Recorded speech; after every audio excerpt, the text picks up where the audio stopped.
Доброго вечера. В эфире Прайм на телеканале АТР. Это время, когда мы говорим о самых важных для страны темах и приглашаем для разговора наиболее интересных собеседников. Сегодня самая важная тема – это то, что происходит вокруг Донбасса и на Донбассе. Конкретнее в зоне разграничения, в зоне боевых действий. И, естественно, наш сегодняшний гость Прайма – это Георгий Тука, замминистра по вопросам, бывший замминистра, да? По вопросам временно оккупированных территорий и внутренне перемещенных лиц в 16-19 годах, ну и сам волонтер, ну и так далее, вы все знаете. Приветствую, Георгий. Добрый вечер. И вот живем мы в какой-то новой реальности. Ой. Нет, я даже не про власть. Вот просто. Я тоже не про власть. Я про другое. Как раз быть вне власти мне сейчас очень даже симпатично. Но вы, когда при власти были, особо не стеснялись в выражениях. Скажите, вот я просто пытаюсь себя отнести чуть подальше назад и понимаю, что вот этого даже дискурса о том, что мы должны немедленно быстро договариваться, выполнять какие-то Штайнмайера, я, честно говоря, забыл его, я слежу за политикой, я его фамилию даже забыл, хотя он действующий президент и был и есть, да? Почему возникла, на ваш взгляд, необходимость такого ускоренного, быстрого диалога с россиянами, с французами, с немцами и так далее? Что случилось в мировой политике? В мировой ничего. Я вижу только причина наша внутренняя.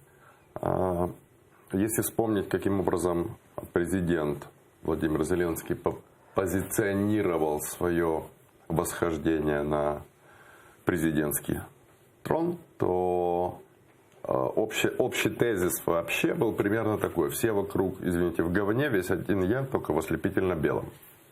И сейчас есть острая необходимость продемонстрировать вот свою эффективность.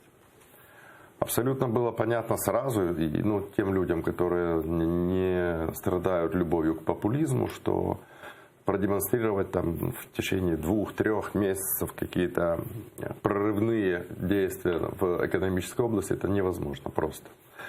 Поэтому, к сожалению, к моему глубокому сожалению, для таких внешне эффективных проявлений была выбрана именно область внешней политики. А что тут проще, что ли? Вот, извините, пожалуйста, но мне кажется, тут не проще, чем с экономикой. Вот, к сожалению, этой ситуацией, вот таким востребованностью скорых действий, точнее демонстрации скорых действий, очень умело воспользовались товарищи, которые сидят в Кремле. Там хватает и аналитиков прекрасных, и психологов, и понимая, что человек жаждет какого-то действия, ему подсунули вот этот один абзац из письма, которое содержится на 3 страницах, которое было передано нам еще в 2015 году 2 министрами иностранных дел Франции и Германии для изучения и обсуждения. Но так как оно было неприемлемо, то его никто не изучал. Вернее, как его изучили, но... Это тот же самый текст? Тот же самый. А там есть вот эти два раза слова в целом? Нету. Они новые? Новые. Вот, казалось бы, маленькая деталь, нет, я просто как подмечено. Нет, меня резануло что? Я никогда в юридически обязывающих каких-то это не юридически обязывающих. Даже не обязывающих. В любых официальных документах я никогда не видел, например, в целом это преступление. Или в целом это законно. Да, то есть в целом законно, но частично совершенно. Нет. Причем я хочу обратить внимание, из официальных выступлений Владимира Зеленского, вот это маленькое слово, одно слово, но как верно подмечено, какое значение, оно исчезло, его нету в официальных выступлениях. Но в письме оно есть.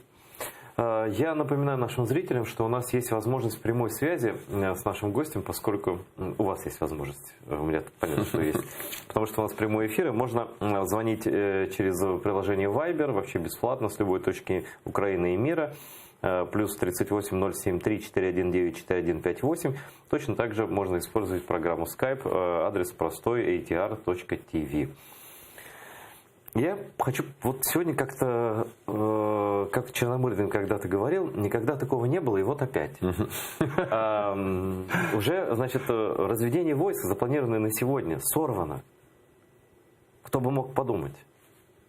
Об этом и министр иностранных дел Вадим Пристайко объяснил нам, почему такая неожиданность с обстрелами произошла на фронте.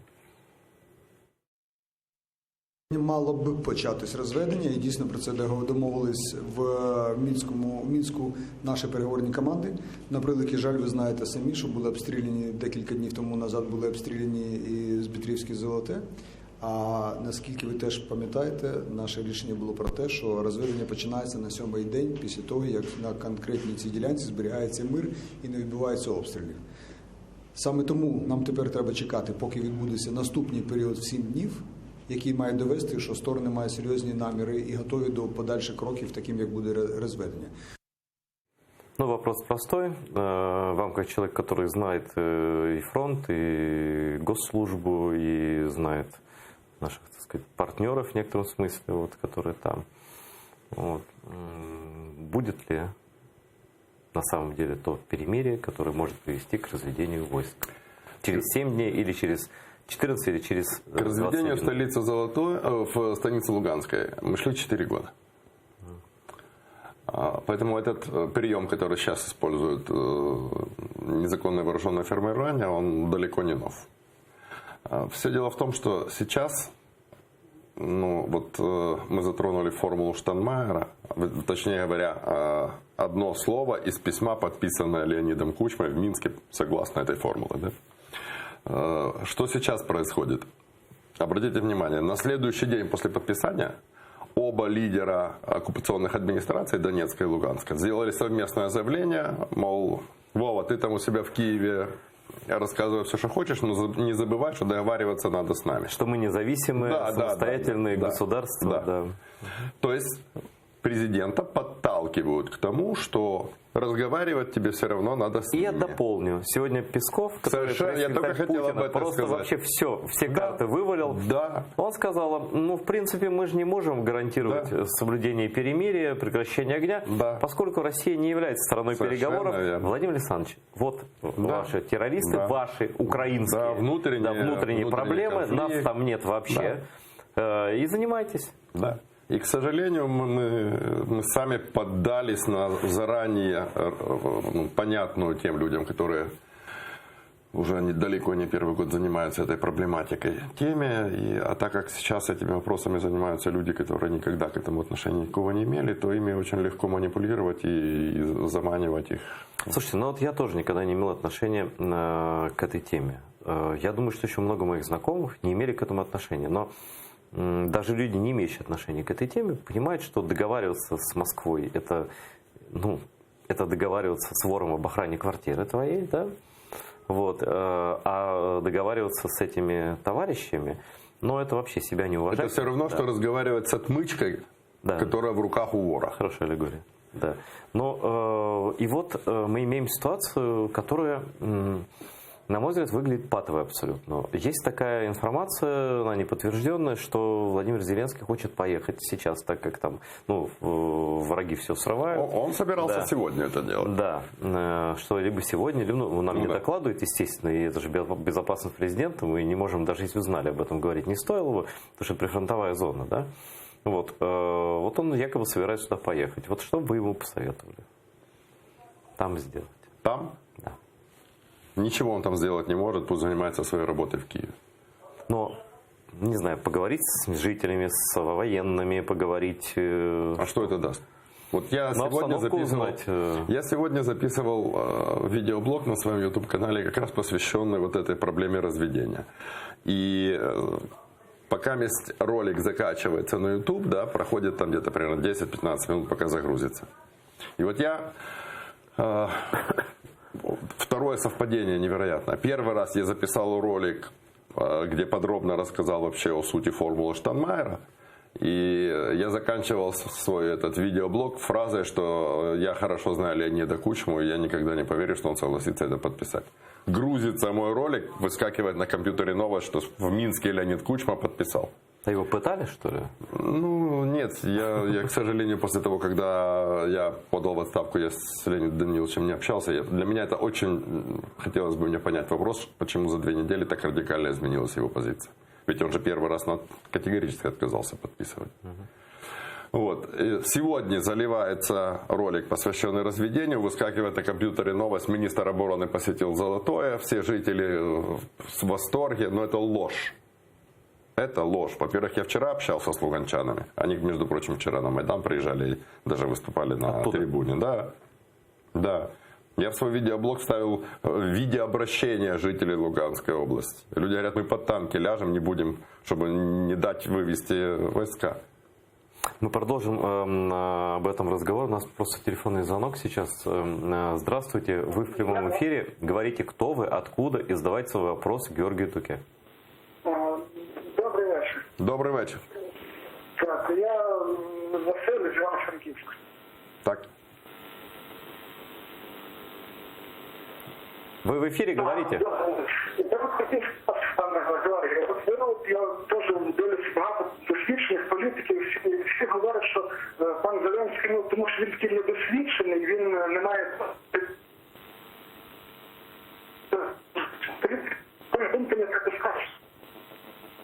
Но, к сожалению, мы не... Що він спеціально і свідомо робить, як то кажуть, здає Україну, що він, це є гіднота. Що всі щось думають, що він недосвідчений. Він, на мою думку, спеціально не знає, чудово, що робить. Він просто його мета розвалити Україну. Отак, я не хочу тут робити, а він буде робити під інакше просто нарешті. І нарешті навіть пляскати буде. То майте на увазі, мені здається, що він робить все впевнено і досвідчено, як то кажуть, по заданню з центру. Агент Зеленський, як то кажуть, свою справу виконує. Чудово. Подумайте над цим.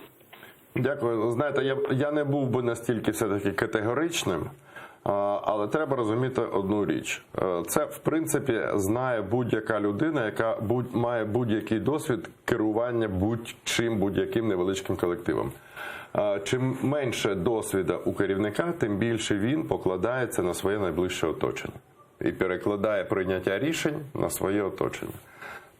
З моєї точки зору, на жаль, зараз оточення нашого некваліфікованого президента, мало того, що само по собі не кваліфіковане, але і спостерігаються досить дивні явища, наприклад, поява радника президента пана Єрмакова, Андрія Єрмака, да, перепрошую, який є взагалі продюсером, телепродюсером, і він раптом опиняється в якості помічника президента з зовнішніх питань, і виникає досить дивна ситуація, коли фактично міністр закордонних справ Вадим Пристайко, він обслуговує помічника президента Єрмака, некваліфікованого дипломата.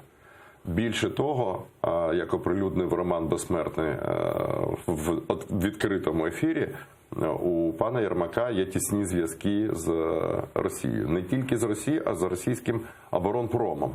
А якщо це зв'язки з російським оборонпромом, ми дорослі люди. 100% там є зв'язки з російськими спецслужбами. Да. Но, смотрите, господин Ермак, тем не менее, провел успешную операцию по обмену удерживаемыми лицами. Так это правильно называется. Я бы сказал так. Вот мы взрослые люди, и мы с тобой уже не первый день знакомы, да? С точки зрения успешности, во-первых, очень дискуссионно. Ну, фактически, да. Люди тут, Сенцов тут. Я понимаю, да. Но мы-то знаем, при каких обстоятельствах пограничники должны были быть освобождены, что было сорвано в результате... Моряки, да, я прошу прощения. Моряки. Что было сорвано в результате инициируемого президентом Зеленским обмена, то есть я имею в виду решение морского трибунала. Поэтому здесь я бы все-таки сказал, что это не успех Украины, это успех России, вот этот обмен. Россия этим обменом сняла с себя обязанность исполнить решение международного трибунала. Там еще суда остались, там 3 корабля осталось. Да, ну... Которые тоже подлежат возвращению. Да. Я думаю, дабы не попадать под санкции, они вернут эти как-то по-тихому отдадут, да? Да. Тогда вот чуть остановимся на этой теме. Зачем Путин отказывался возвращать Порошенко? Вообще никого, не говоря там про Сенцова, в принципе никого. За все время мы знаем только, ну, кроме таких обменов в Ордло, мы знаем только вот Чийгоза Умерова, да. И то там вмешательство Эрдогана, и то как вмешательство. Эрдоган отдал 2 грушников, которых, то есть свою добычу он отдал Путину, взамен Путин отдал Украине Умерова и Чийгоза. Больше ничего не было, полный отказ. И тут вдруг Владимир Путин превращается в доброго полицейского. И отдает не только всех, ну, не всех, но много людей, да? Конечно, не всех. Всех, кто вот на слуху был моряки, еще несколько давно сидящих людей. Понятно, что очень еще много, и крымский татар сидит, украинцы и так далее. Но вот кто на слуху был в этот момент. И плюс Сенцова отдает, который вообще, как бы, он говорил, никогда ни при каких обстоятельствах, он террорист и так далее. Знаковая фигура, личный узник фараона, да? И вообще сейчас Путин ведет себя риторически, как добрый полицейский. Он поучает Украину, он дает полезные советы, он говорит, не надо ругать наших партнеров. Сейчас скоро братья опять, будем скоро братья. Вот что произошло, почему он отдал, во-первых, зачем, и что сейчас происходит вот с этой риторикой. Опять-таки, вот все это надо смотреть в общем контексте. Вот не имеет смысла вырывать некие отдельные пазлы, тогда просто разрывается общая картина.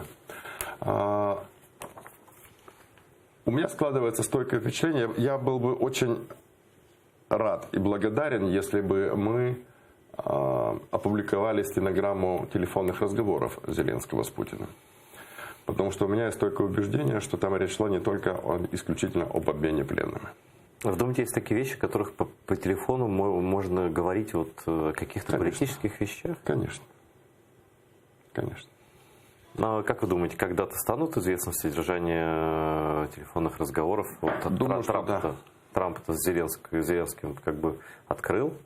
Ну, еще не полностью. А у нас вообще вот нет процедуры открытия разговоров таких? Я не знаю, я никогда не присутствовал при телефонных разговорах. Нет, а в принципе процедура есть парламентская или какая-то еще? Вот как запросить такую... Ну, насколько я помню, закон о временных следственных комиссиях Зеленский заветировал. Поэтому не знаю, не могу сказать. Но если брать в общем контексте, у меня складывается впечатление, что Путин понял, что Зеленский готов идти на фундаментальные уступки. И для того, чтобы подыграть Зеленскому, его популярности, был совершен этот обмен. После чего следует следующее действие Зеленского. Это формула Штайнмайера, которая, мягко говоря, вызывает очень много вопросов у граждан Украины. Чуть-чуть поподробнее. Кстати, вот то, что вы сказали, сейчас просто у нас включение будет. Юрий Бутусов на связи, а потом мы продолжим разговор. Конечно. Я запомнил, на чем мы остановились. Юрий, я тебя приветствую. Привет. Юрий Бутусов у нас на связи, редактор издания «Цензор.нет», человек, который очень много понимает и в армейских делах, и в фронтовых делах, что сейчас там происходит. И вот как раз, Юрий, ты написал пост буквально 2 часа назад под заголовком «Кремль отвергает мирные инициативы президента Зеленского. Путин требует от Украины признать ЛДНР». Вот расскажи нашим телезрителям, пожалуйста, что ты узнал. На самом деле это общеизвестная информация, которая прошла сегодня. Заявление пресс-секретаря Путина Дмитрия Пескова, который заявил о том, что все свои мирные планы Украина должна обсуждать с ЛДНР, с народными, как говорит Песков, республиками Донбасса. То есть таким образом Кремль четко показывает накануне ожидаемого нормандского саммита, какую повестку он собирается на этом саммите продавливать. На самом деле ничего нового. Этот вопрос Путин пытается продавить в отношениях с Украиной, начиная с первых Минских соглашений, уже более 5 лет. Ну, Юра, тогда что ж получается? Как говорится, на такое мы пойти не можем. Ни я, ни ты, ни Георгий, ни Зеленский. А кто сказал, что Зеленский не может? Ну, я так думаю, что не может. Но сейчас хочу мнение Юрия узнать. Вот, получается, что мы дойдем до этой встречи в нормандском формате, где будет сказано: нет, мы не будем говорить с этими республиками в кавычках, да, и на этом все урегулирование вот это закончится. Я думаю, что вялотекущие переговоры, они продолжатся, потому что такова формула дипломатическая. Дипломаты будут работать. В больших странах, где уже есть политическая традиция, сложившиеся государственные институты, которые участвуют в нормандском формате, это Россия, Франция, Германия, там есть несколько стратегий, которые реализовывает каждое из этих государств. Есть экономика, есть политика, есть дипломатия, есть информационная сфера, есть военная сфера. И в каждой из этих стратегий государство развивается и отстаивает свои интересы. Поэтому, безусловно, будут продолжаться на дипломатическом фронте переговоры, давайте мир, давайте дружить, мы за мир. Но, безусловно, Россия своими интересами не хочет поступаться. Хочу напомнить, это она оккупирует наши регионы. И попытка надавить на Путина санкциями, к которым Россия привыкла и которые Запад не усиливает, а наоборот включает Северный поток, я думаю, на данный момент не будет успешным. И я хотел бы у тебя спросить насчет разведения войск. Вот ты в эфире, когда был у меня буквально там пару недель назад, и как раз разговор был о разведении не войск, а о красных линиях для тебя лично, как человека, знающего, что происходит на фронте. Вот сегодня сорвалось разведение. Мы слушали тут выступление Вадима Пристайка, что обстрелы еще на неделю как минимум откладываются и так далее, и так далее. Но в то же время с Донбасса передают, что и письмо открытое президенту, и люди боятся, боятся, что их войска оставят и так далее. И как раз речь идет о станице Луганской, о Золотом, о чем ты говорил как раз, по-моему, в эфире, об этих населенных пунктах. Вот что тебе известно, что сейчас там происходит, и насколько действительно ситуация такая тревожная для местных жителей и военных? Я не думаю, что ситуация тревожная для местных жителей, потому что они давно уже живут многие годы в серой зоне и привыкли ко всему. А для военных, безусловно, для тех, кто воюет, кто посвятил себя защите Украины на Донбассе, безусловно, это один из очень болезненных вопросов. Точно так же болезненно армия воспринимала и первый развод после первого Минска в сентябре 2014 года, второй развод в Дебальцево, третий развод, который был в сентябре 2016 года. Хочу напомнить, ровно 3 года назад наши войска впервые по этому плану отошли от Петровского. Это было ровно 7 октября 2016 года. Тогда уже отступали на километр. Сейчас планируется сделать то же самое. Тогда вернулись через несколько месяцев на прежние позиции. Посмотрим, когда вернутся сейчас. Предпосыл заявление Пескова, позиция Москвы не сейчас рассчитывают на то, что Россия предпримет какие-то реальные шаги эскалации. Ну и тут же планы были объявлены сделать то же самое по всей линии размежевания войск, да? Вот насколько в принципе реально по всему фронту отвести войска и как, самое главное, как будет украинская власть контролировать села, а там села многие прямо на линии фронта, то есть если войска отводятся за спину этих сел, да, как украинская власть будет осуществлять свою юрисдикцию и физическую защиту людей на территориях, откуда выйдут войска. Как это будет происходить? Никто не знает на самом деле, потому что должен быть план разведения войск по всему фронту. Такого плана ранее не было. Он никогда не реализовывался, поэтому взять какую-то готовую схему на данный момент президент Зеленский не может. Ему придется брать ответственность на себя и рисовать вместе с новым начальником Генштаба, с новым министром обороны свое видение, каким образом этот развод можно осуществить. Но на данный момент нет признаков того, что такой план существует. Поэтому мы должны еще посмотреть, будет ли он сделан. Пока такого плана мы не видим. Заявление есть, а плана нет. Ну и последний вопрос. Вы человек очень близкий к военным. Ты, я все на вы, на ты. Конечно, мы давно с тобой очень знакомы. Очень близкий к военным, знаешь все настроения в армии. Ты уже частично сказал, но вот просто если вот этот план будет реализован и армию отведут, какая реакция будет у военных на такие действия власти? Будет ли она спокойной, как боевая задача очередная такая, либо это будет отношение к этому такое, что вот мы оставляем то, что нашу землю там? Ну, первое, невозможно понять, каким образом можно провести разведение войск по всему фронту. На целом ряде участков фронта это приведет к оставлению тактически важных позиций, к оставлению крупных населенных пунктов, таких как Зайцево. И это, скажем, будет крайне негативно, это крайне осложнит обстановку на фронте. Далее, отвести войска на какую дистанцию? В 2014-м пытались развести на дистанцию ведения артиллерийского огня, не получилось. Сейчас речь идет об отступлении на 1 километр, это значит, что даже тяжелое пехотное вооружение может доставать. Поэтому от конфигурации зависит восприятие. Я лично не понимаю, как это можно сделать. Если кто-то будет оставлять населенные пункты, которые мы сейчас надежно контролируем, где идут бои, я не исключаю, что далеко не все в вооруженных силах это поддержат.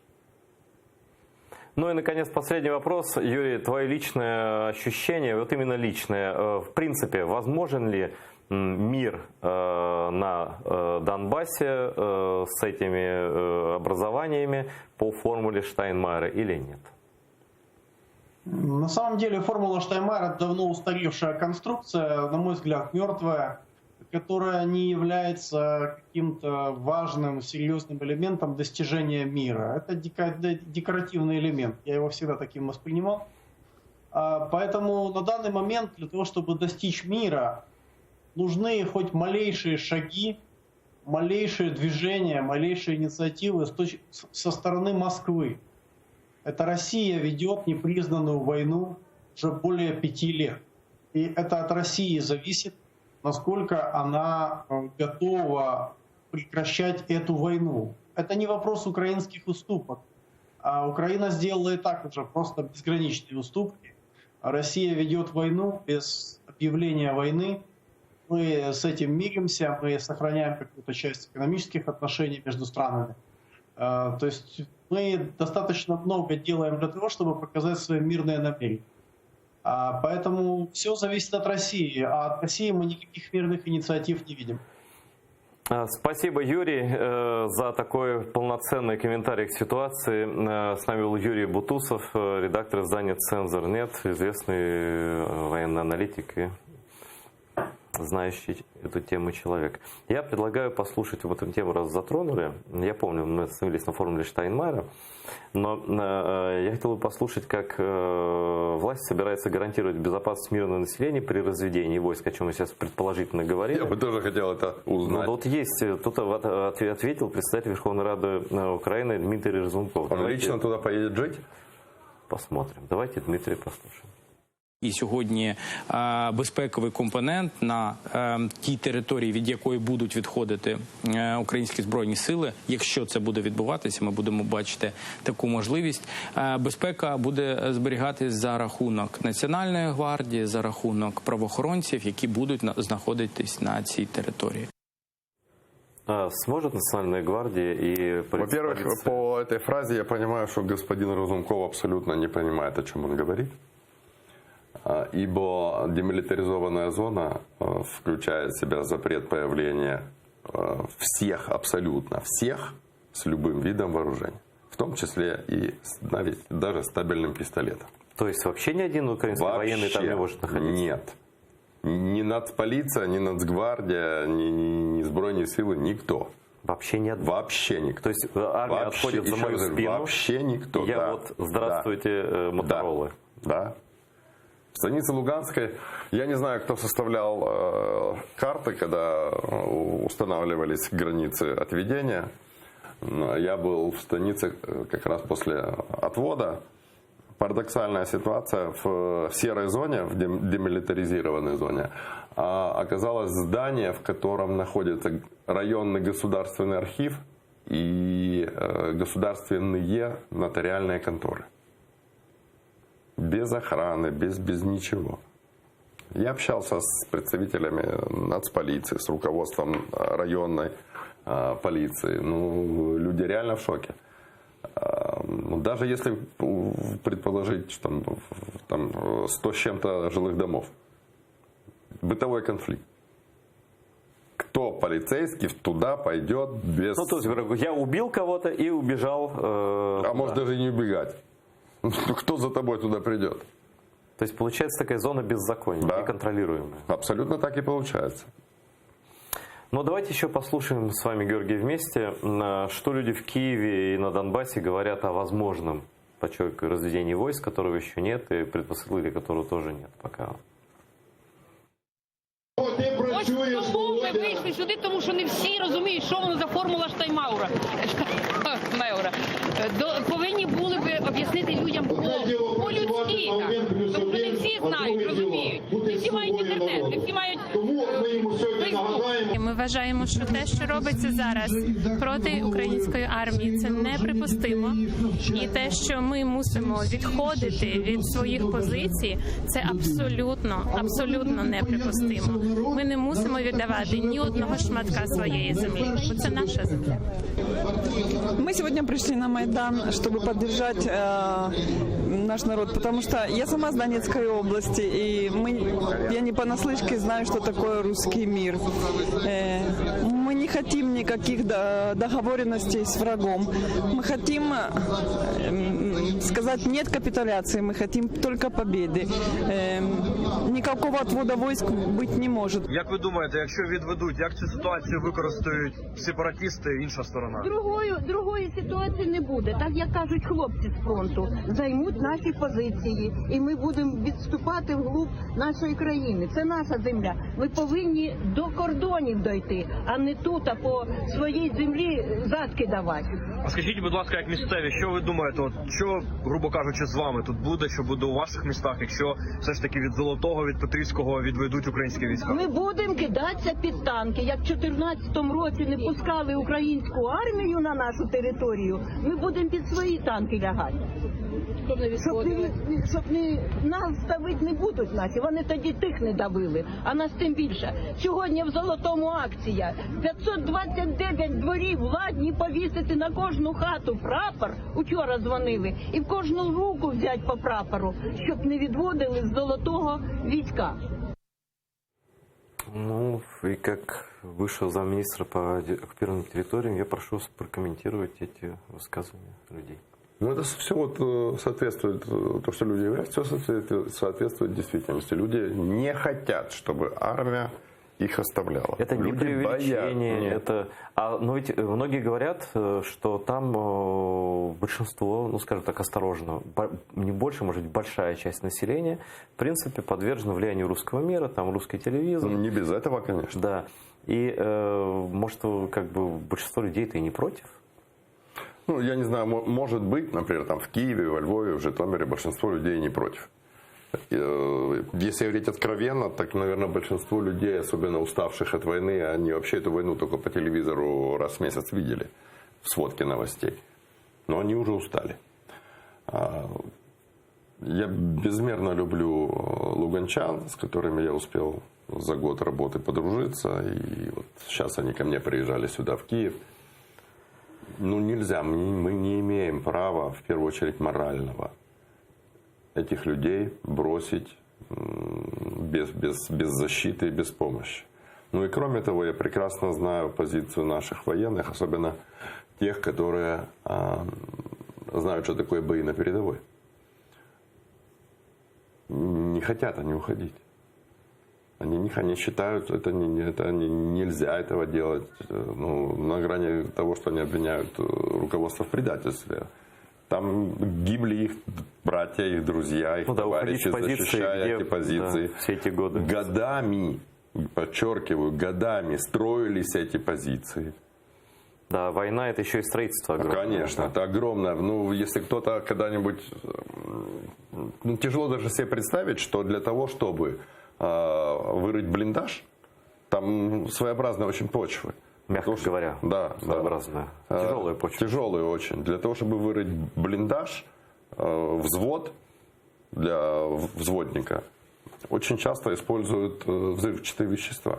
Потому что ни техника, ни каменистые, потому что да. У нас сейчас, Георгий, на связи с нами Андрей Гергерт, заместитель командира Украинской добровольческой армии. Андрей, здравствуйте. Доброго вечора. Привіт, Андрій.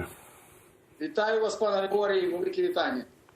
Ну, ось ми обговорюємо, самі знаєте що, можливе виведення військ з ось цієї лінії фронту. Що ви, як заступник командира Української добровольчої армії, можете прокоментувати з цього приводу? Для нас речі очевидні.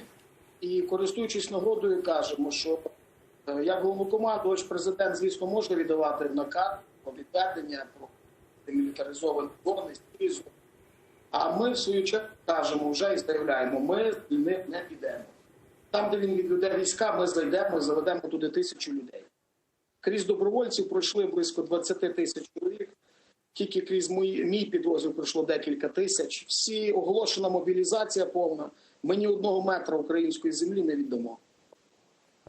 Я хочу еще раз переспросить, уточнить. Правильно ли я понял, что Украинская добровольческая армия объявила мобилизацию бойцов, добровольцев, которые в случае, если будет отдан приказ отходить там на полкилометра или на 2 километра с позиции, займут позиции, которые оставит действующая армия? Так? Сьогодні в нас проводиться мобілізація по нашому руху, по наших військових.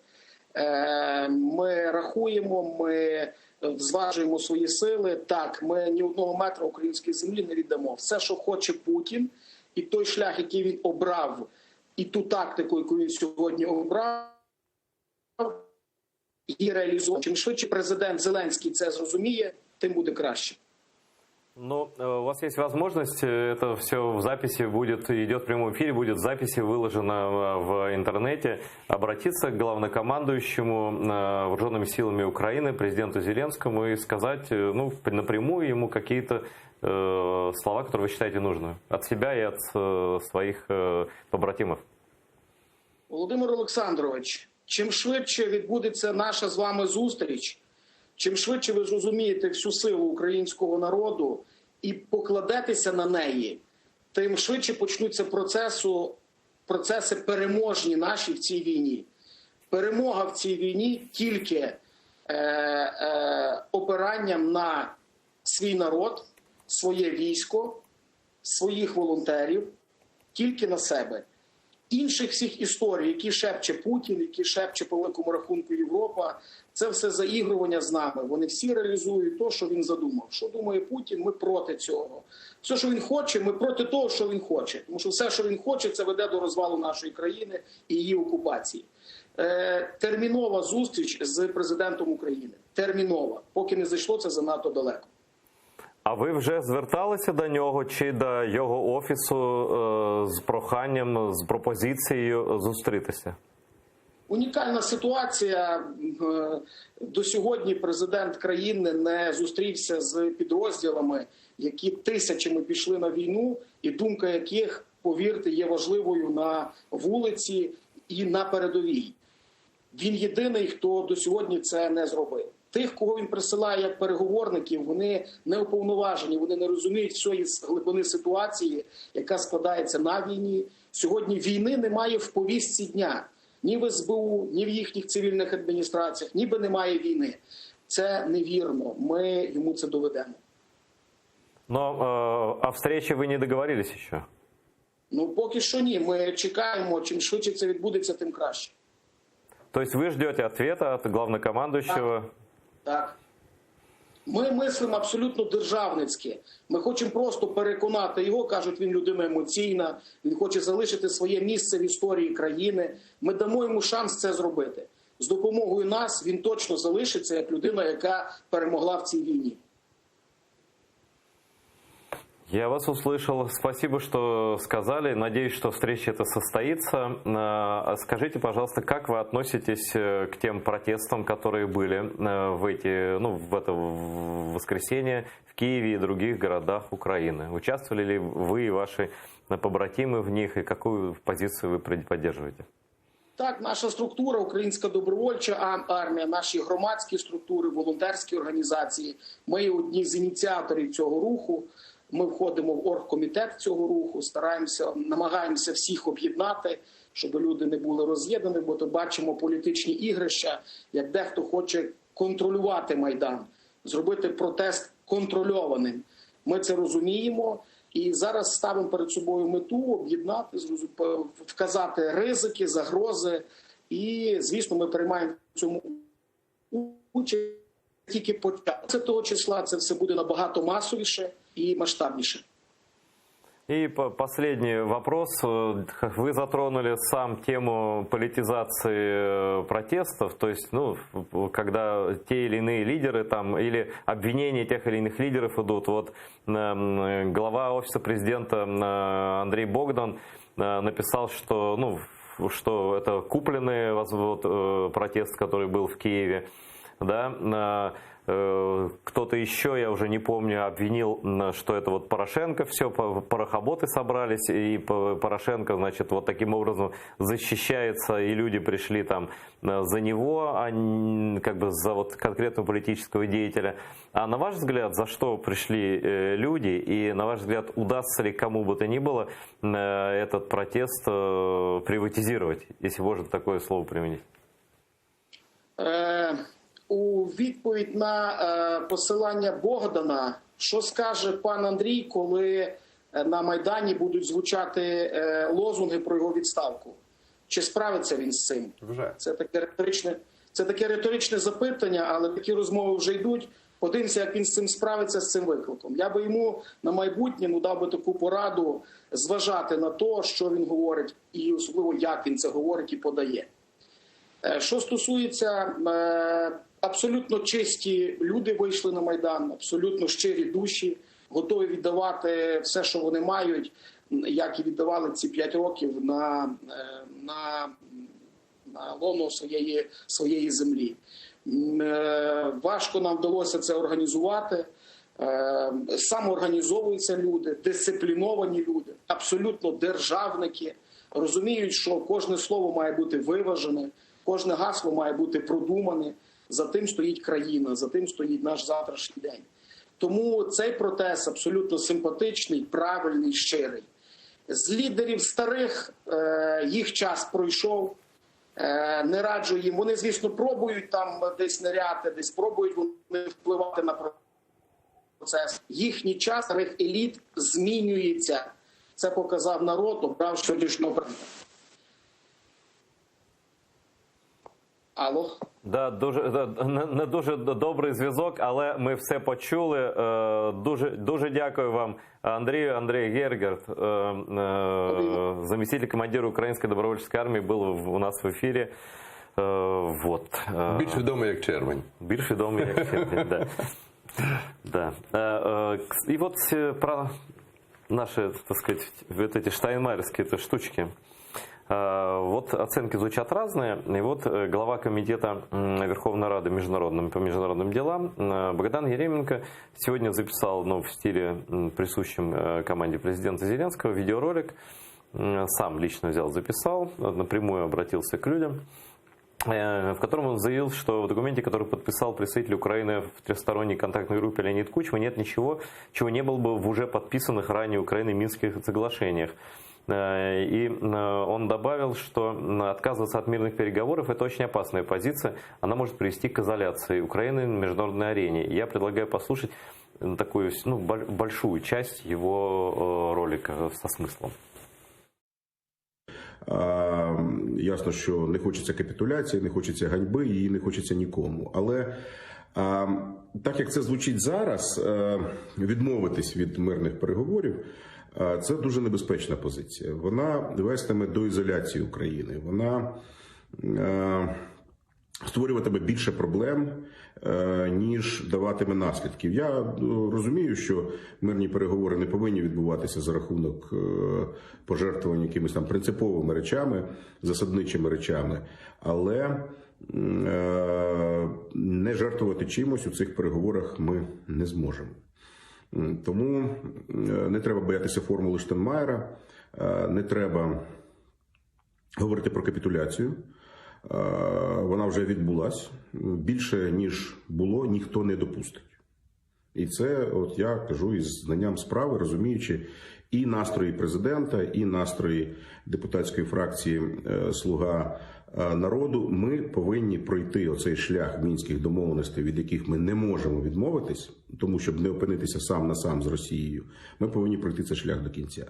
І ми його пройдемо, можливо, ми нічого не здобудемо, але повірте, ми нічого і не втратимо. Дякую. Ну вот такое заявление. В стиле, классический стиль дипломата. Мы ничего не получим, но мы ничего не потеряем. То есть на выходе от этих соглашений будет ноль. Так говорит нам между слов Богдан Еремин. Движение, ради того, чтобы Зеленский всей стране показал, я приехал поговорить с Путиным в нормандском формате. Да? И лукавит господин Еременко, когда говорит, что мы ничего не потеряем. Впервые Украина фактически, пока еще нельзя считать письмо, подписанное Кучмой, официальным документом, но тем не менее создаются идут предпосылки для того, чтобы...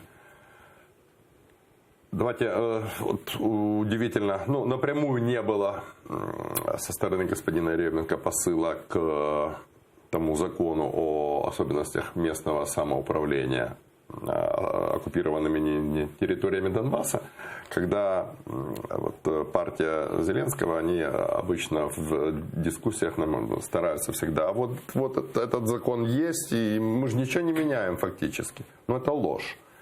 Во-первых, давайте вспомним, какой большой ценой дался нам этот контроверсионный документ. 4 нацгвардейца отдали свою жизнь за то, чтобы во время голосования в августе под Верховной Радой. Да, многие уже как-то забыли. Забыли. Но самое главное отличие, о котором почему-то стыдливо замалчивают представители партии Зеленского, в письме Леонида Даниловича Кучмы во 2-м абзаце идет речь о том, что в случае, если ОБСЕ признает эти выборы демократически в целом... А вот оно, это письмо. Да. Вот здесь акцент именно на слове «в целом», да, абсолютно правильный акцент. Тут 2 раза мы говорили, оно да. есть. Да. Но вот именно на основании вот этого «в целом» вот этот вот закон мы принимаем на постоянной основе. То есть... А все дело в том, что при ныне действующем положении вещей этот закон принимался сначала на год, потом на 3. Но не на постоянной основе. Фактически этим письмом подтверждается согласие Украины предоставить оккупированным районам Донбасса некие какие-то особые привилегии. Я хочу еще раз уточнить. Этих слов в целом не было. Это новое. Это не то, что было раньше. Да. Это вот именно сейчас. Да. И у нас... Формулировка, вы же обратили внимание, формулировка явно не... То есть вы ее впервые увидели, просто вы же замминистр бывший, поэтому впервые. В целом вот это 2 раза можно повторить. О соответствии в целом внеочередных местных выборов стандартам ОБСЕ, международным стандартам для демократических выборов. Акцент делается на в целом. И еще раз, 2-й раз, что внеочередные местные выборы в отдельных районах Донецкой и Луганской областей были проведены в целом в соответствии опять с украинским законодательством. То есть я такого никогда не слышал, я вот в детстве увлекался. Мы можем зрителям, конечно, это не констатация факта, но так общую картину, это... можно себе предположить, если территорию продолжают контролировать вооруженное формирование незаконное, вместе с тем жителей никто автоматами в спину не толкает идти на выборные участки. Стоят прозрачные цивилизованные урны, видеокамеры наблюдения. В Крыму они референдум так имитировали. В открытую проводятся подсчет голосов. Соблюдены демократические процедуры. Но территория под контролем России находится. Но в целом-то ведь демократично. Может ОБСЕ признать, что это в целом демократично? У меня такое ощущение, Георгий, я не знаю, вы тоже этих людей знаете, ОБСЕ может признать все. Да, ОБСЕ, да. Согласен. Вот что надо товарищам за поребриком. Да, вот и тема у нас последняя уже по времени. Новый закон об особом статусе Донбасса. В эфире телеканала «Украина» Дмитрий Разумков, уже цитируемый нами в этой программе, спикер Верховной Рады, рассказал, как парламент готовится писать новый закон о статусе отдельных районов Донецкой і Луганської областей. Давайте послухаємо. Ми дійсно розуміємо, що так званий закон про особливий статус тимчасово окупованих територій, він закінчується в цьому році. І треба буде знаходити новий механізм, новий закон. І президент про це говорив, що це буде публічна позиція, це не буде писатись в Офісі президента або в закритому комітеті Верховної Ради. Це закон буде писатись разом з суспільством, тому що це питання, воно дуже важливо для всієї держави. Не помню, чтобы закон писался вместе с обществом. Мне, честно говоря, уже тошнит от этого, извините, зеленого популизма. То президент сообщает, что мы всем народам будем закон писать, то Не, вот давайте Разумков... без обвинений, Георгий. Ну вот как на практике можно сделать? Ну вот на практике можно это сделать? Ну никак, мы же взрослые люди. У меня сразу картина, запорожцы пишут письмо турецкому султану. Ну неплохо написали. Неплохо, да. Вот такой вот и закон будет написан. Ну это бред. Вот зачем ляпать чушь несусветную? Мы народом напишем закон. А вам не кажется, не пишет народ закон. Ну, до этого был разговор о том, еще в период выборов, о том, что у нас в Украине не хватает людям самовыражения политического, что власть вот этой старой элиты прогнили, и нужны возможности для прямой демократии. Да, не только вот Майдан, как прямая демократия, да, но и вот референдум. Это вроде цивилизованный способ. Есть ли у вас ощущение, что может быть референдум по вопросу принятия вот таких законов, которые, очевидно, потребуют внесения изменений в Конституцию? Могут. Во-первых, изменения в Конституцию, вносить изменения в Конституцию во время войны запрещено самой Конституцией. А война у нас есть? Нет. Ну вот. Дальше тогда. Во-вторых, референдум могут провести. Да. Но это опасный путь. Я вообще не сторонник вот этого вот популистического шага референдума. Чего бы они ни касались. Я, например, не хочу принимать участие в референдуме, например, о медицинской реформе. Потому что я считаю себя ответственным человеком. Если я в этом ничего не понимаю, то на кой черт вы свою профессиональную обязанность перекидываете на мои неквалифицированные плечи? Если, не дай бог, догадаются провести вот нечто подобное, такой референдум, да, я просто на него не пойду, потому что я не хочу брать на себя ответственность, я в этом ничего не понимаю, как я могу принимать решения. Если будет принято решение о референдуме проведения там вот об особом статусе некоем, да, во-первых, меня поражает, что с завидным постоянством лидеры страны повторяют российские нарративы, потому что особливый статус – это исключительно российский нарратив. У нас нету такого ни в законе, ни в славянском. Хорошо, вот как раз хотел обсудить. Вот я понимаю все дипломатические уловки, вот эти формулировки, мы их 5 лет слышим, и вот этот переговоры шли, и Минский формат, и Минск-2. К сожалению, теперь мы уже их слышим от руководителей государства. Ничего не менялось все эти годы, ничего не, ну, были, да, был отвод войск частичный, в некоторых местах неудачный, да. Неудачный. Все потеряли, ничего не приобрели. То есть, как говорится, если ты садишься Шулину играть, и вот вы сдали карты, уже поздно вставать из-за стола, уже знаешь, что эту партию ты сдал. Да? Но хочешь садиться снова, играть снова. Как бы Шулер-то всегда здесь, и тем более его все в нашем... И он всегда готов. Да, в нашем казино его все знают. Да. Вот чисто даже по-человечески, что ли. Вот у меня не укладывается в голове, почему мы, граждане Украины, должны обсуждать введение каких-то особых законов для территорий, которые просто оккупированы у нас другой страной. Кто нас заставляет это делать? И можем ли мы просто от этого отказаться? Или мы действительно окажемся в изоляции? Вот о чем Богдан говорил, Еременко. У нас минута. Возможно, мы окажемся в изоляции. Конечно, мы получим некие политические неприятности, я бы сказал так. Потому что проследить конкретные шаги никто сейчас не возьмется. Но если речь идет о безопасности моей страны, то лично мне абсолютно наплевать на міжнародну реакцію. Про глибоку занепокоєність ми чуємо вже 5 років. Яким чином це допомогло нам повернути окуповані у нас території? Ніяким. Дякую за те, що прийшли. Дякую за запрошення. У нас в гостях був Георгій Тука, колишній заступник міністра, як вона була? Тимчасово окупованих територій та вимушено переміщених осіб. Так, але це вже неможливо, міністерства вже немає. Але люди залишилися. Я дякую Георгію і дякую вам за увагу. Підписуйтесь, будь ласка, на наш канал в YouTube і в інших соціальних мережах. Дякую.